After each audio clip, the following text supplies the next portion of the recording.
semua. Siang.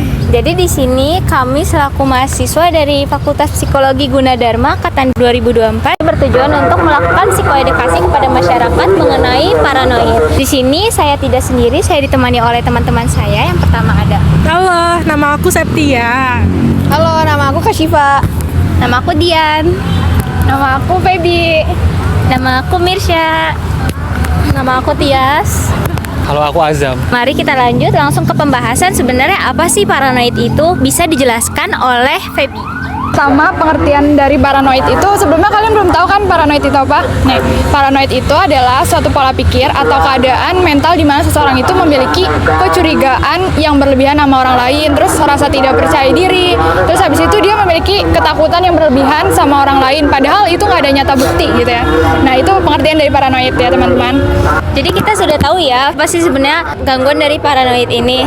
Nah, selanjutnya kita akan ke pembahasan mengenai penyebab dari paranoid. Yang pertama ada dari pola asuh. Biasanya pola asuh yang menyebabkan adanya paranoid itu yang pertama ada pola asuh yang kasar dan juga otoriter. Hal ini dapat menyebabkan adanya rasa trauma bagi si anak tersebut. Yang kedua ada penyebab dari bullying. Kenapa bullying bisa menyebabkan paranoid? Karena bullying ini dapat membuat si korban itu merasa ditolak oleh masyarakat sehingga dia bisa merasakan adanya rasa curiga dan juga membuat dia menjadi overthinking. Lalu selanjutnya ada ciri-ciri dari paranoid. Ciri-cirinya itu ada 7. Yang pertama itu sangat peka terhadap kritik, penolakan atau ancaman.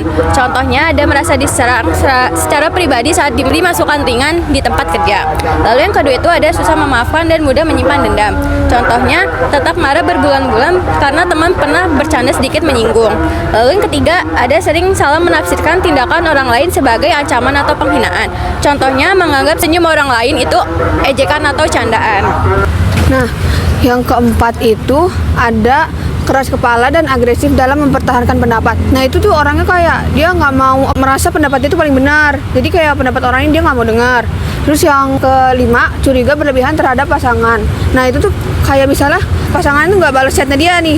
Terus dia ngerasa, wah jangan-jangan dia selingkuh nih. Padahal dia kan belum nanya gitu kan. Jadi belum tahu jelasnya gimana. Terus juga yang keenam ada merasa paling penting. Nah, dia tuh bakal mikir kayak misalnya kalau ada orang yang melihat dia gitu.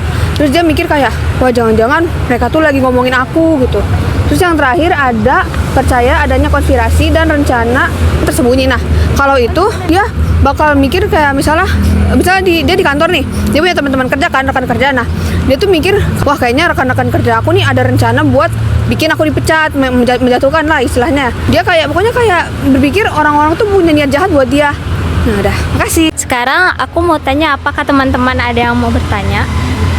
Bagaimana perilaku seseorang? Apa ciri utama dari orang dengan kepribadian paranoid dalam kehidupan sehari-hari?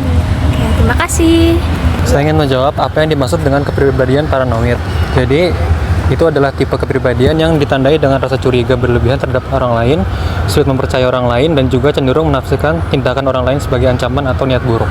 Oke, jadi ciri utamanya itu ada rasa curiga yang tidak benar, kayak kamu curiga ke orang lain. Terus ada menatap terhadap orang lain seperti yang dijelaskan oleh Iva. Kalau dia tuh ngelihat orang, senyumin orang, itu kita memandangnya dengan hal negatif, kayak lu nggak suka gua gitu. Terus berniat jahat kepada orang lain, itu ya udah termasuk hal negatif juga kan. Jadi itu ciri-ciri utamanya. Cukup? Oke, apakah sudah menjawab jawabannya?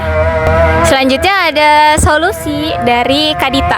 Karena sudah menjawab, maka kita lanjut ke pembahasan berikutnya, yaitu solusi. Oke, jadi di sini aku mau ngejelasin solusinya itu apa? Ada apa aja sih buat ada buat paranoid?